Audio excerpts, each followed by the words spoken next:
Do you know what? Asked Percy. What? Grunted Gordon. Do you know what? Silly, said Gordon. Of course I don't know what. If you don't tell me what is.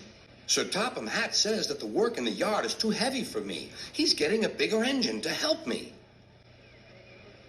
Rubbish, said James. Any engine could do it. If you worked more and chattered less, this yard would be a sweeter, a better, and a happier place. Percy went off to fetch some coaches. That stupid old signal, he thought. He was remembering the time he'd misunderstood a signal and gone backwards instead of forwards. No one listens to me now. They think I'm a silly little engine and order me about. I'll show them. I'll show them. But he didn't know how. By the end of the afternoon, he felt tired and unhappy. He brought some coaches to the station. Hello, Percy, said Sir Topham Hatt. You look tired. Yes, sir, I am, sir. I don't know if I'm standing on my dome or on my wheels.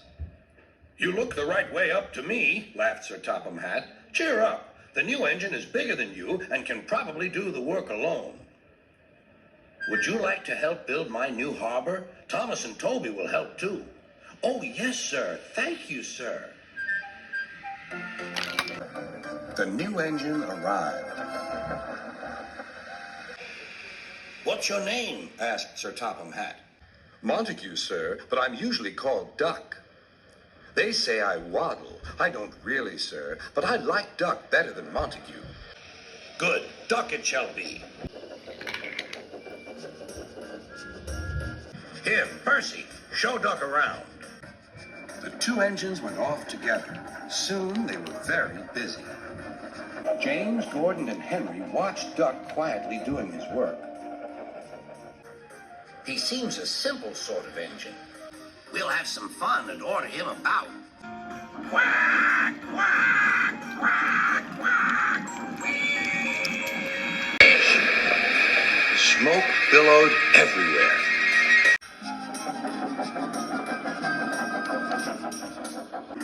Percy was cross, but Duck took no notice.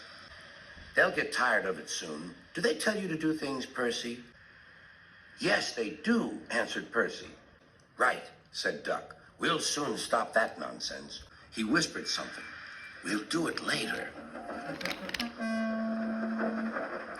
Sir Topham Hatt was looking forward to hot buttered toast for tea at home.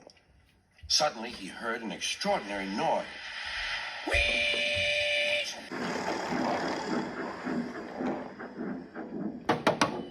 Bother, he said. He hurried to the yard. Duck and Percy calmly sat on the switches outside the shed, refusing to let the engines in. Gordon, James, and Henry were furious.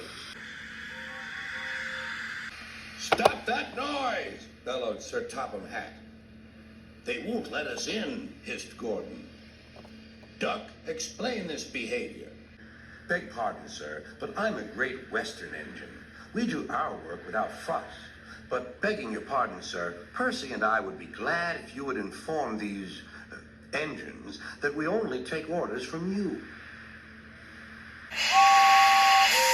Shut up, said Sir Topham Hatt.